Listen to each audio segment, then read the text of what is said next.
Barney Miller will be remembered as one of the funniest, honest, and real sitcoms that you enjoy, because life is full of sorrow and laughter. From the hard knocks that you go through and suffer becomes funny to the audience because they believed it.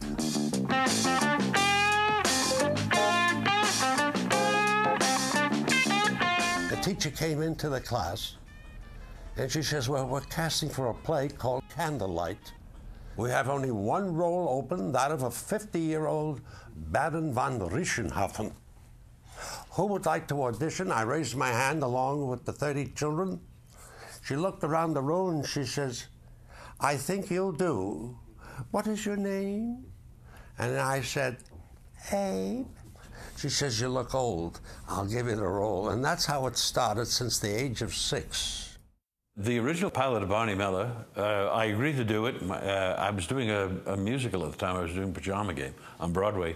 And, but we had a clause in the contract. They had to let me out to do a pilot. I went out to California and did the original pilot, which was with a different cast and had a kind of a different texture. It was the life and times of Barney Miller, and it was half the home life, half a family sitcom, and the other half in the squad room. I'm an athlete, actually. Have been all my life. And I was jogging on the street and my agent came running. He says they're casting for a sitcom called Barney Miller. And I'd like you to go up immediately, go to Studio City, and the producer is there, a man called Danny Arnold, and he wants to see, they want to see you. Danny told me he actually came up to audition for a different part. He came up to audition for the part that turned into Yamana. There was a different character written at the time. In the first pilot, I can't remember his name. I think it was he had an Italian name, the guy who sat at that desk. And Abe came up for that part because he was just off the Godfather. And Danny took one look at him and said, I got the part for you. I guess you saw it was just a physical thing, really. Now they've seen my work in The Godfather. I went in there and I thought I was going to audition, but he kept talking to me. He says, we have a role here, the old cop in the precinct. He's a very tired old cop. And he's the oldest one in the precinct. Detective Fish, his name is. And you look like you have hemorrhoids. I said, what? What is it? Are you a doctor or a director? Yes, he examined me and said what he's been saying for 18 years. I need an operation. Well, at least we'll save some money. All the ointment I've been buying for 20 years. We could have bought a boat. Don't cry, Bernice. It'll just aggravate my condition. He said, you look like Fish in my mind when I wrote the role. You got it. I couldn't get anyone to do anything to me. For any amount of money. And that pilot did not sell. So I went back to Broadway. Did you know Einstein flunked math in school? So did I. That's right, and you made Sergeant. Just goes to show you, don't it? Danny, I guess, knew the potential for that situation that he had in mind, and he got ABC to do 2 more episodes. I remember getting a call from my agent. They said, well, you got an audition. It's a cop show, but I don't know, it's a comedy. Like, so you maybe don't want to waste your time, you know. And I said, that sounds cool. And I went in and I met Danny Arnold. Danny mortgaged his house and bought out the deficit finances, so he was in charge, produced the the next 2 episodes of Barney Miller with a different cast. I auditioned for the role that had been in the first pilot, Kaczynski. So in a way it was, you know, he ended up changing the name to 𝑰𝙂𝑯𝙏𝑰𝙂𝑯𝙏 when they offered me the part. He told me that it was a cop who saw everything in terms of black and white. He said, I did this pilot once before. I had an actor. I really liked him. Unfortunately, he's directing a play in New York right now. He's not available. And you're really not anything like him. But what, you want to read or not? If that goes on my record that I wasn't telling the truth, you know, that I'm a liar, that I can't be trusted, I've had it as a law enforcement officer. That's true. It is? I mean, I wasn't expecting you to agree with me. And I read, and when I left, he said, you showed me there's another way to do it. Danny said to me, actually, we were having dinner, actually, I think when we were shooting the 2 episodes, and someone at the table asked him, why was I selected? What he said was, he had seen the Rothschilds, and he wanted to imbue the character of Barney with a sense of Talmudic justice. That was his phrase. The character had to be able to see that the distance from one side of the table to the other side of the table, from the cop to the perp, wasn't that far. Even the CIA, at its most cunning, could they come up with a group like that? I used to see certain characters around the Lower East Side, the mafia type and this kind of thing, and so I didn't need any research. I was brought up with this kind of personality. And there, but for the grace of Lord knows what, go all of us. And I think that sense was what empowered the whole series.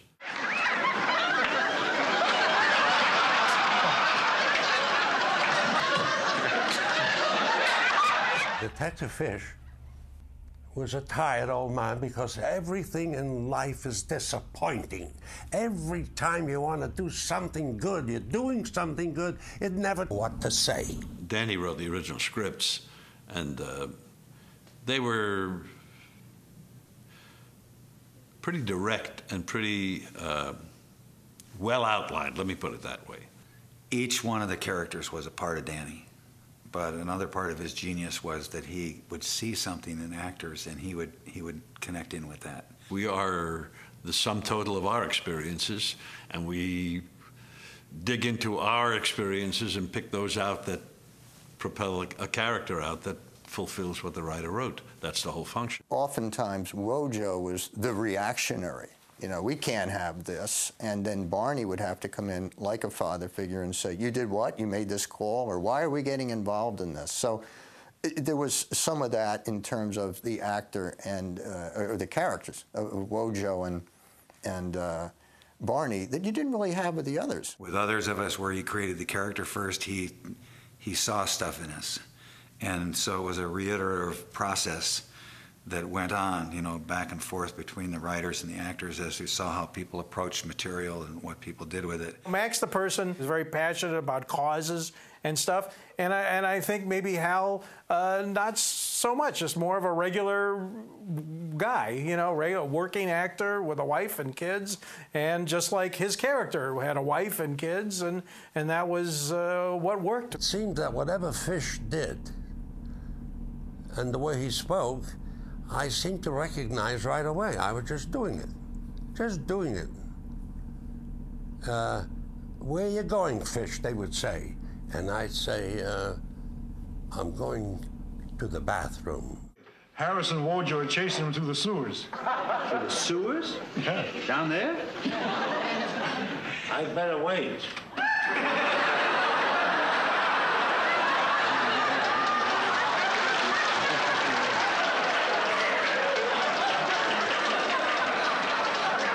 I could be obstructing justice.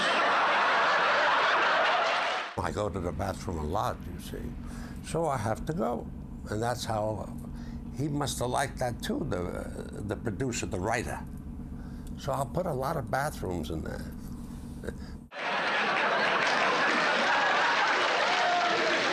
I gotta go to the bathroom.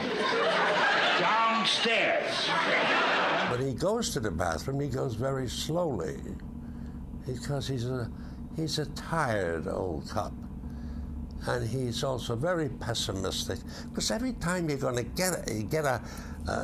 you're going to collar somebody, so to speak, you're going to arrest somebody, it never works out the way you wanted it to. I'm always disappointed. So that's the way I was, a pagoda. So I just did that. And it worked. It became real. It became fun. That's the good word. It became fun. I was never acting, just like in The Godfather. I was not acting in The Godfather, and I'm not acting in Fish. But it's a different person, a different character. Fish is altogether different than The Godfather, Tessio. No comparison. Yeah. When you had this detail and you were out in the park, what did you do? I mean, did you use the men's room or the ladies' room? I waited. That's no alternative. My feet were bothering me. I had hemorrhoids, all that stuff. Why would you laugh? Why would I laugh? Why would I think of it? Why? I never thought I had hemorrhoids. I told them I don't have hemorrhoids as a person, but they thought I did. Ron Glass played, what shall I say, very self-involved character, and that played itself into our relationship. I used to mess with Ron Glass because Ron has a great physical grace. He's a wonderful athlete. He's done a lot of Shakespeare. You know, he had a whole lot of chops. In my view, he tended to sometimes get set on how he was going to do something. Worst comes to worst, we can always go eeny, meeny, miny, moe. Hey, let's do 1 potato, 2 potato, huh? Eventually, that became so much a part of our byplay, you know. And I know there were times where I would be just standing thinking, you know, lost in my thought about the scene or something, totally oblivious to Ron, who also had a highly tuned sense of people in space. And, you know, so sometimes I do that consciously and sometimes I do it unconsciously. Hey, it's really good to have you back, man.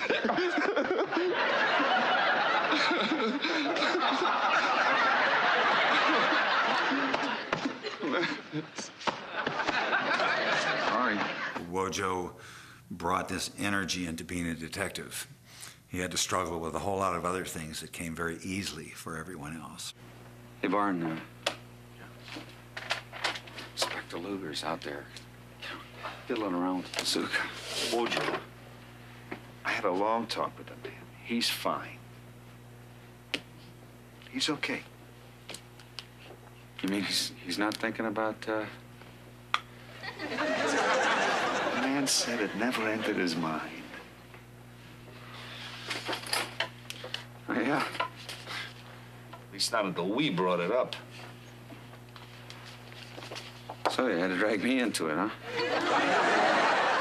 You could say, well, why would this guy that's come back from Vietnam, he's seen all this stuff, he has all this kind of personal power, what's his relationship with Captain Barney? Listen, if you keep coming out and jumping in there and showing us how to do it, we're never going to get to learn to be good cops ourselves. You got to back off, Barn. Give us a crack at it. It was that he just had so much respect for what he saw in him. That was easy for me to see because I think Hal did carry that. He does carry that kind of Talmudic justice sensibilities with him. I mean, Max was this teddy bear who had this tremendous thirst for knowledge that he knew he didn't have. So he was always looking things up and checking out, and in the process, knocking over establishment rules and things like that, you know.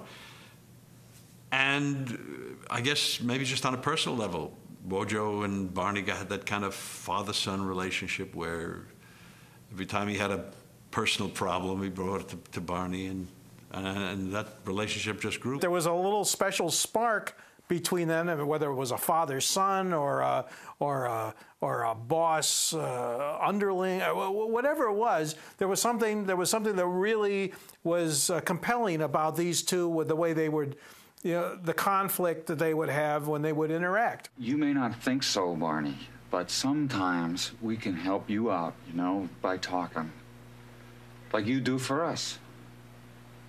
Of all the people in the show that went on for eight seasons, the closest one I was to was Danny.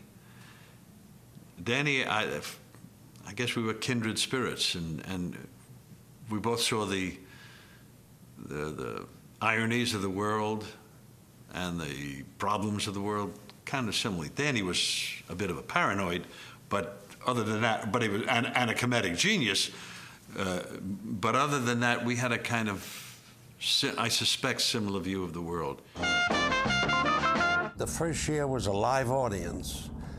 And in a way, it was a very good idea because they were getting used to you in person.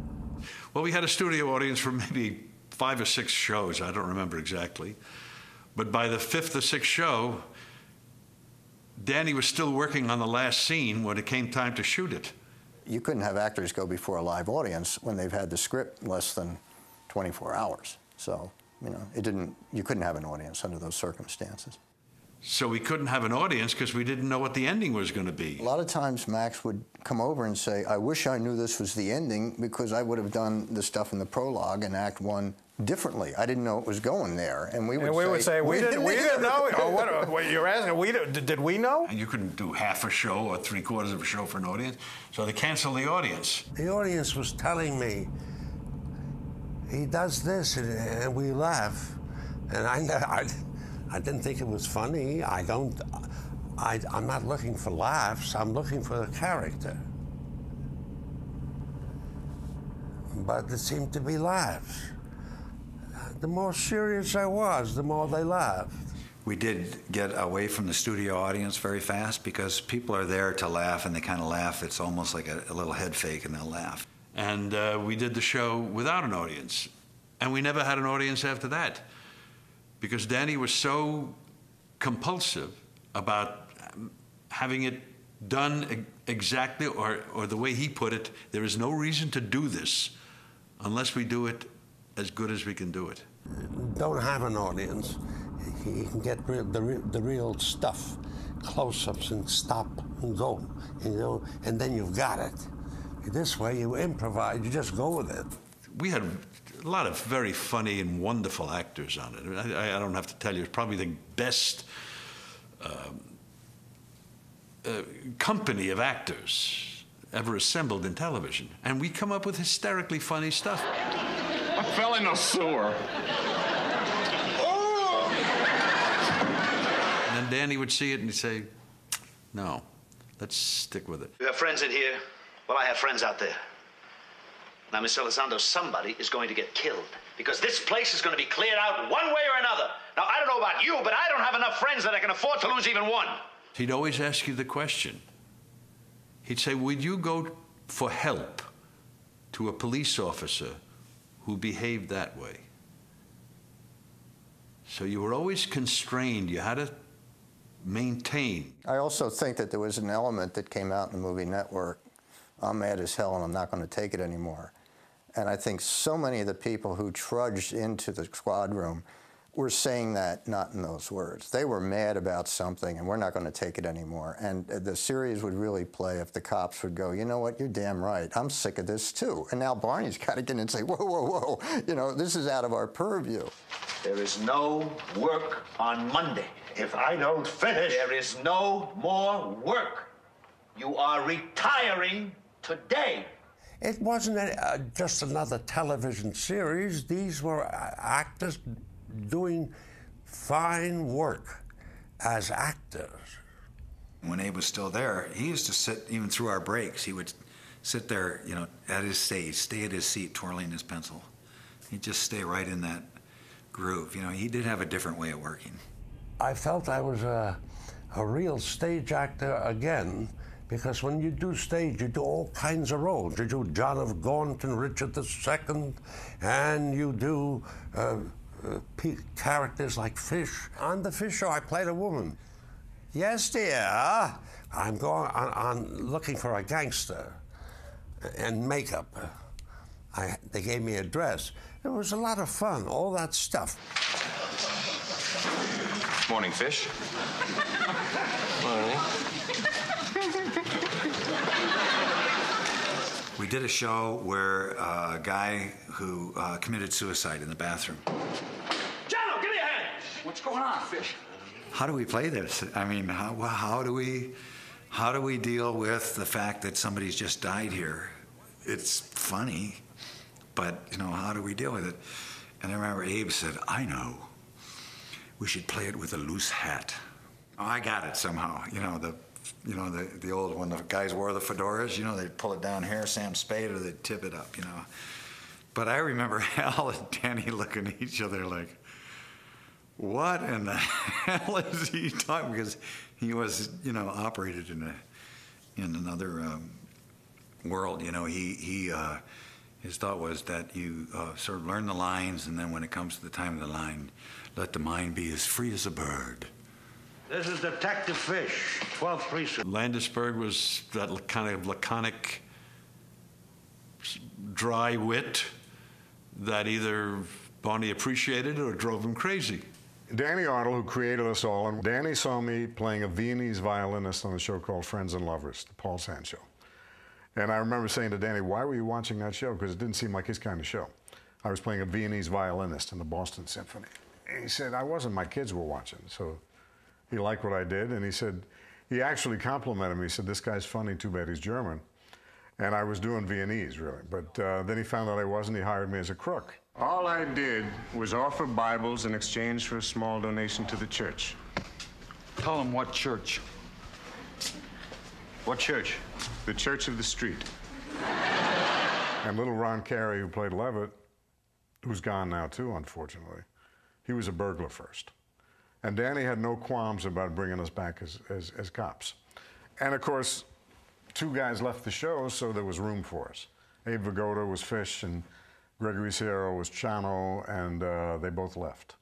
So otherwise, it would have been too crowded, you know. The producer always made it clear, Fish is not being replaced. There is no other Fish. When you leave, you're Fish wherever you are, and he was another character. And the name of his character, Dietrich, was Dietrich, not Detective Fish. The last 5 years, I was a cop. They did say this: when you leave for your own series, Fish, you got to come back to Barney Miller on occasion, and which I did. In other words, it didn't say Detective Fish has left. No, he will come by every once. That's what did happen. Nick? Yo. You take care of yourself. You too. Jack's character, Yamana, was a betting man. So was Jack. They both liked to bet. Mostly, I just remember how much fun it was to work with Jack. And then, unfortunately, he got sick pretty early. Jack had that organic. Ron Carey used to say organic. When you're organically funny, you can't learn it. It's just there, you know. You got those chops. You have those comedy chops. I knew Jack as an actor, and he was funny. I mean, he was just naturally funny. When Jack died, there was a question of how we were going to deal with it. He'd been on the board as being assigned to the district attorney's office. So how are we going to deal with it? We couldn't ignore it. There were those of us, myself included, who thought it would make a great script. That is, the fact that he had not been at the district attorney's office, but didn't want anybody to know he was sick. And we would deal with, the characters would deal with their relationship with Jack, would deal with death. Danny said, no, I don't want to trade on Jack's death. And so he did a memorial show for Jack, where the actors Al Linden, Max Gale, Ron Glass, Steve Landesberg. Each, and he didn't script it. He said, I want you to say what you felt about Jack. And he intercut it with Jack's wonderful humor. Mr. Ravelli, will you hold it a minute? I gotta find a pencil.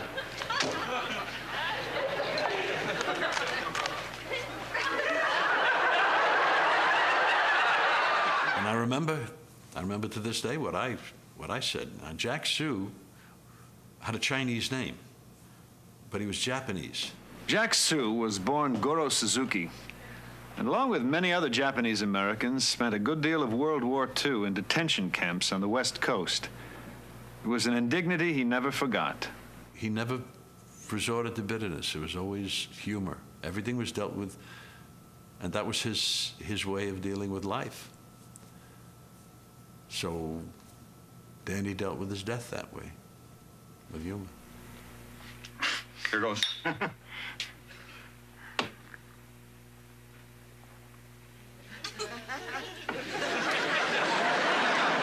too bad, huh? All these years I thought it was me. To you, Jack.